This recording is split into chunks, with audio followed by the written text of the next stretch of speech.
pessoal, tudo bem? Eu vou começar esse episódio fazendo uma pergunta para vocês. Quando você ouve a palavra Umbanda, qual é a primeira coisa que vem na sua cabeça? Pensa um pouquinho. Umbanda. Qual foi o primeiro pensamento que aflorou na sua mente? Incorporação, mediunidade, guias espirituais? Ou a primeira coisa que veio na sua cabeça foi mironga, trabalho, macumba? Ou então será que veio a ideia na sua cabeça de preconceito, discriminação? Essa simples pergunta que eu faço para você diz muito como você enxerga essa religião. Porque o primeiro pensamento geralmente é aquele que está mais enraizado dentro de nós, né? O primeiro pensamento que aflora é aquilo que a gente acredita de verdade. E no que você acredita? O que é a Umbanda para a sua vida? Bom, eu vou falar de mim. Hoje, quando eu ouço a palavra Umbanda, a primeira coisa que vem na minha cabeça é evolução. E a palavra evolução me remete diretamente a Deus. Lembra da história do imã que eu contei para vocês no outro episódio? Deus atua na minha vida como uma força magnética que me atrai, que me faz querer evoluir cada vez mais. E a Umbanda é o caminho que eu encontrei para que isso aconteça. A Umbanda se tornou o alicerce da minha fé. Mas, gente, nem sempre foi assim, viu? Eu vou ajoelhar no milho agora e confessar os meus pecados para vocês. Antes, quando eu não conhecia essa religião, quando as pessoas falavam para mim sobre Umbanda, eu logo associava a algo negativo. Quando eu era adolescente e até no início da minha fase adulta, antes de conhecer a religião, quando eu escutava a palavra Umbanda, a primeira coisa que vinha na minha cabeça era galinha morta na encruzilhada, era macumba. E como as coisas mudam, né, gente? Esses dias eu estava pensando, como o meu pensamento mudou com relação à Umbanda? Mudou assim da água para o vinho, sabe? E quem diria que um dia eu gravaria um podcast para falar justamente sobre essa religião da qual eu tinha uma visão totalmente equivocada. Se você viesse perguntar para mim sobre Umbanda há uns 20 anos atrás, eu diria para você que Umbanda era coisa de gente ignorante. Pobre de mim, né, gente? Pobre de mim, né? Que pensava daquela maneira. Porque hoje eu sei que o ignorante era eu. Era eu que precisava abrir os meus olhos. Era eu que precisava quebrar o meu orgulho. Era eu que precisava adquirir conhecimento para emitir com mais propriedade as minhas opiniões. Mas por que eu fiz aquela pergunta inicial para vocês? Qual é a primeira coisa que vem na sua cabeça quando você ouve a palavra Umbanda? Percebam que eu poderia ter perguntado sobre qualquer outro assunto. O que vem na sua cabeça, por exemplo, quando você pensa no Brasil? Ou então, o que vem na sua cabeça quando você pensa na sua mãe? Reflita com carinho na primeira ideia que sempre surge dentro de você, porque essa primeira ideia, esse primeiro pensamento, vai refletir muito aquilo que você é. E naquela época eu tinha uma visão totalmente atrofiada da espiritualidade. Eu era intransigente nas minhas ideias, eu tinha um pensamento negativo e até mesmo debochado quando as pessoas falavam para mim sobre Umbanda. E eu só comecei a mudar esse meu jeito de pensar quando eu passei a estudar com mais seriedade os assuntos espiritualistas. Seriedade que eu digo é receber a informação e analisar aquela informação com imparcialidade, sabe? Deixando todo o nosso preconceito de lado, deixando aquelas ideias preconcebidas que a gente carrega. Hoje, depois de tantos e tantos anos de estudo, eu digo para vocês que eu estava errado, que eu não tinha o direito de julgar aquilo que eu não conhecia. E a partir do momento que eu tive essa consciência, a Umbanda abriu os braços para mim e falou assim: agora você me compreende, filho, e eu me alegro com o seu despertar. E essa mesma consciência que aflorou em você sobre mim é a consciência que você deve ter com todas as coisas. Então, meus irmãos, esse foi o primeiro grande ensinamento que a Umbanda trouxe para a minha vida. E você, Sofia? Qual é o primeiro pensamento que vem na sua mente quando você ouve a palavra Umbanda? Sei lá. Eu acho que o primeiro pensamento que vem na minha cabeça é o amor. O amor que se manifesta através da caridade. Aprender com quem sabe mais e ensinar a quem sabe menos. Afinal de contas, esses são os grandes princípios que norteiam a nossa fé, não é verdade? Ah, Sofia, não dá graça conversar com você, porque você só fala aquilo que está dentro da minha mente. Você que pensa. Da mesma maneira que o Pai Antônio te inspira a falar palavras bonitas nesse podcast, você também acaba me incentivando a falar palavras que você não disse. Olha só, por exemplo, lá no começo você disse que a primeira coisa que vem na sua cabeça, quando falamos de Umbanda, é a ideia de evolução. No meu caso, a primeira ideia que veio na minha mente é o amor. Então não vai pensando que é assim, que eu simplesmente vou falar o que você está pensando, porque eu posso te surpreender, meu querido. Pronto! Era só o que me faltava. Sofia criando vida própria. Já não bastassem as vozes dentro da minha cabeça, agora eu vou ter que lidar também com essa Cambone virtual independente. Então vamos lá, Sofia, me surpreenda. Sobre o que a gente vai conversar agora? Eu senti um tom de ironia nessa sua fala, mas tudo bem, vou fingir que não entendi. Eu tava pensando aqui, Evandro, da gente colocar mais uma poesia do Pai Antônio pro pessoal ouvir. O que você acha? Excelente ideia, Sofia. Eu acho que já deve fazer uns 3 episódios que a gente não coloca nenhuma poesia do Pai Antônio, né? E você tem alguma poesia em mente pra gente recitar hoje? Eu tava pensando de você falar aquela poesia sobre o rapaz que morreu de overdose. Sabe aquela poesia?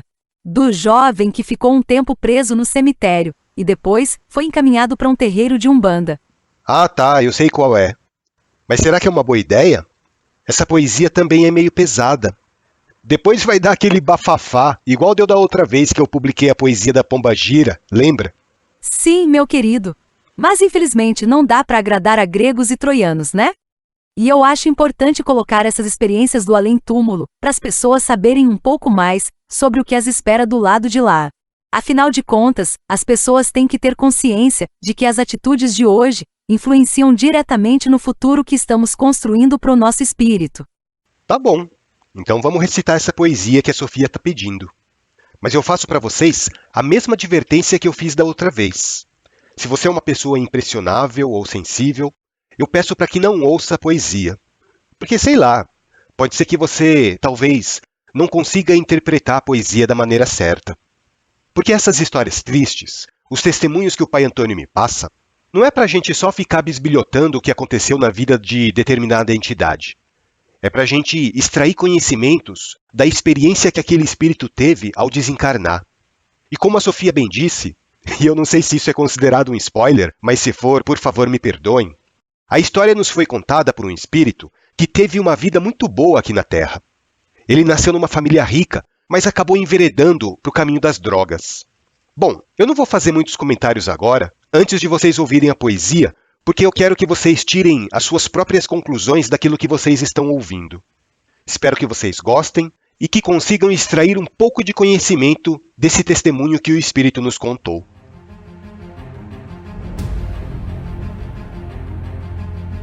Aos incrédulos desta vida, que buscam prazeres no mundo, venho expor minha alma ferida no testemunho de um moribundo.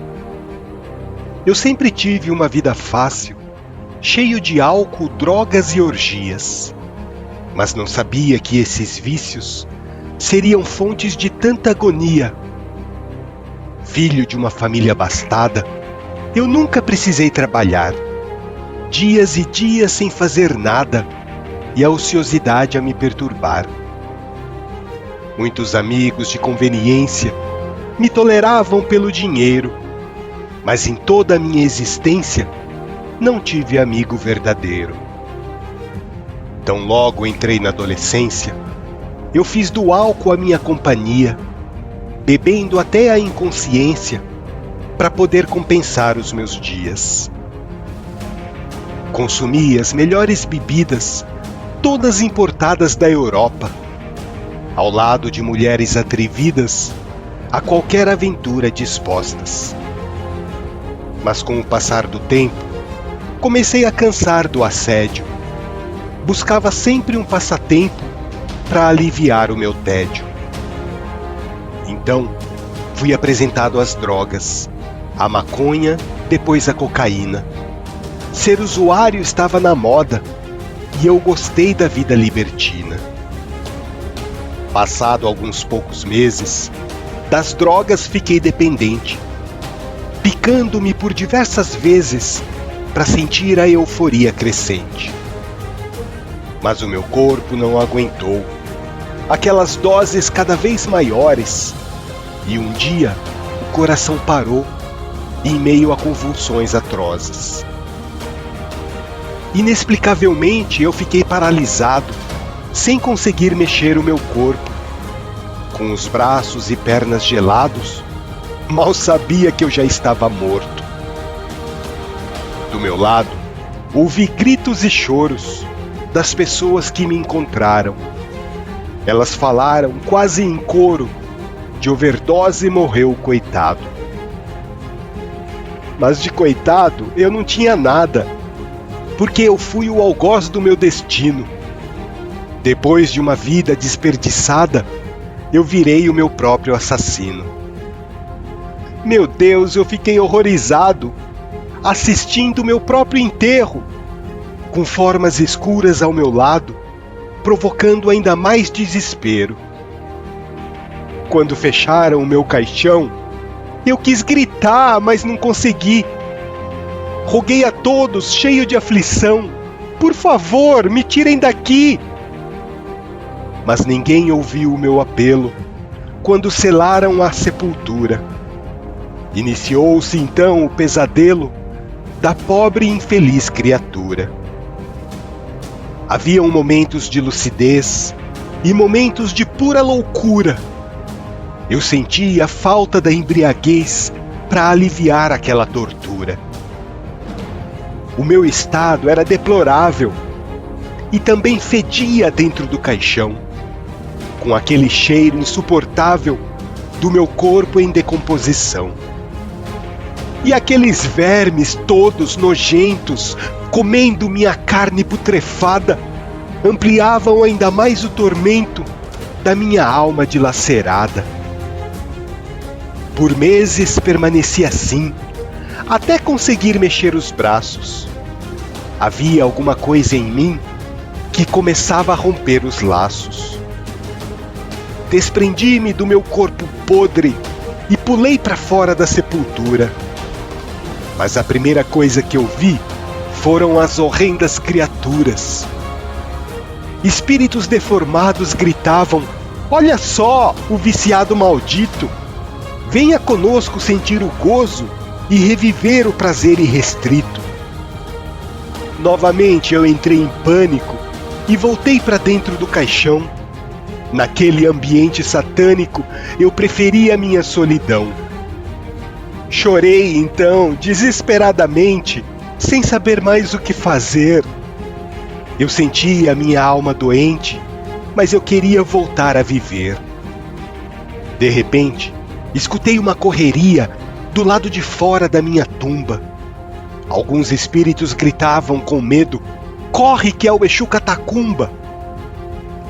Então a debandada foi geral, não ficou ninguém do lado de fora.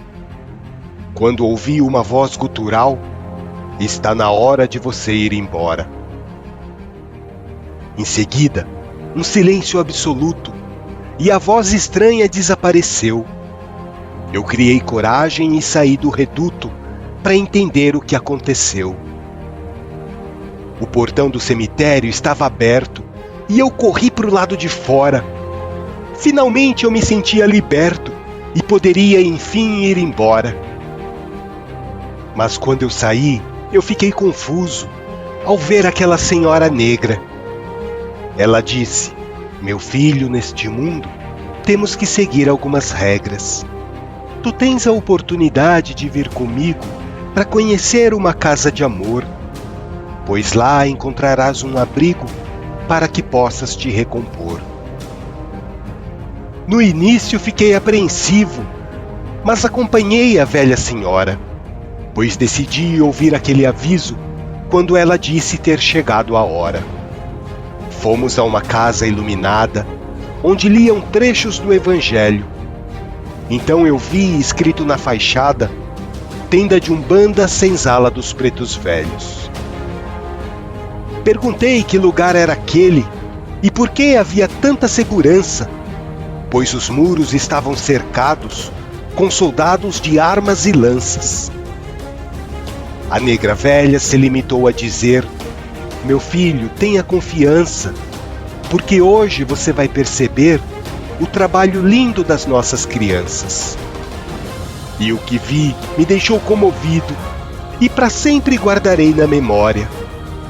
Mas eu não vou abusar do aparelho amigo. Esta será uma outra história.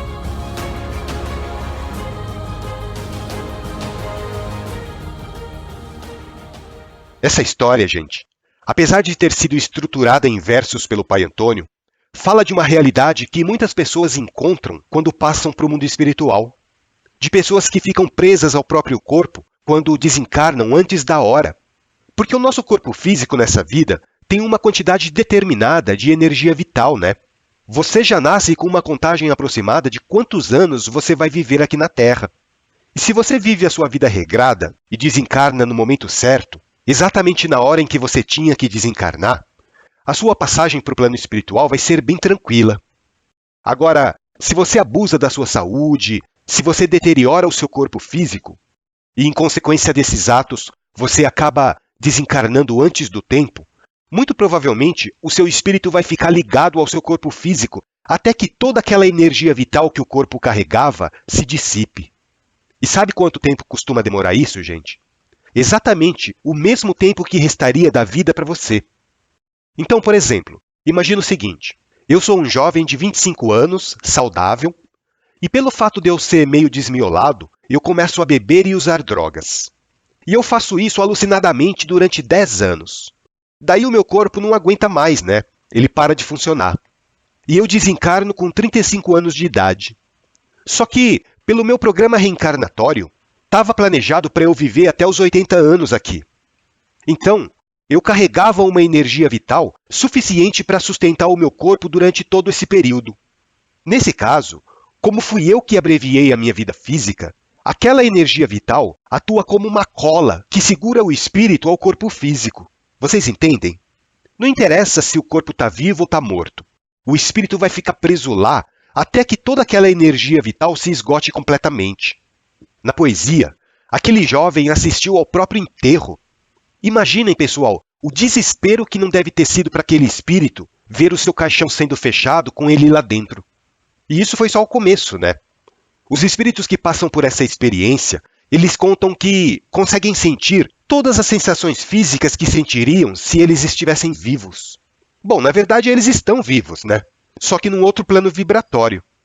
E essa percepção que eles têm das sensações físicas é causada justamente pela grande quantidade de ectoplasma, da energia vital que permanece aglutinada naquele corpo que parou de funcionar antes do tempo. Daí o espírito vai sentir sensação de sufocamento, de falta de ar, vai sentir fome, vai sentir sede, vai sentir o cheiro do corpo apodrecendo, vai sentir os vermes corroendo as entranhas. É horrível, gente. Não queiram nunca desencarnar antes da hora. Não queiram nunca abreviar a sua vida física, porque o arrependimento vai ser grande depois. E esse tipo de situação, do espírito ficar preso ao corpo físico, acontece muito com pessoas que se suicidam, né? Ou então com pessoas que morrem de overdose, seja por drogas ou seja por álcool. Em qualquer dessas situações, em que a própria pessoa deu causa ao desencarne, fazendo com que o seu corpo físico parasse de funcionar antes do tempo, infelizmente ela vai passar por essa experiência. Bom, pessoal, eu espero que vocês tenham gostado do episódio de hoje. São pequenos ensinamentos que são passados pela espiritualidade e que acabam nos proporcionando uma grande oportunidade de crescimento espiritual, né?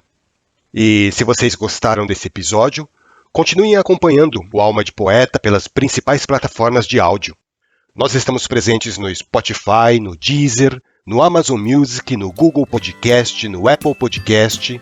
E você também pode acompanhar o Alma de Poeta pelo nosso site. Acesse lá, almadepoeta.com.br. Você pode inclusive deixar uma mensagem para mim, mandar uma crítica, mandar uma sugestão, tirar uma dúvida. Eu vou ficar muito feliz de responder os seus e-mails. Fiquem com Deus, que o nosso Pai Maior os abençoe e até o nosso próximo encontro.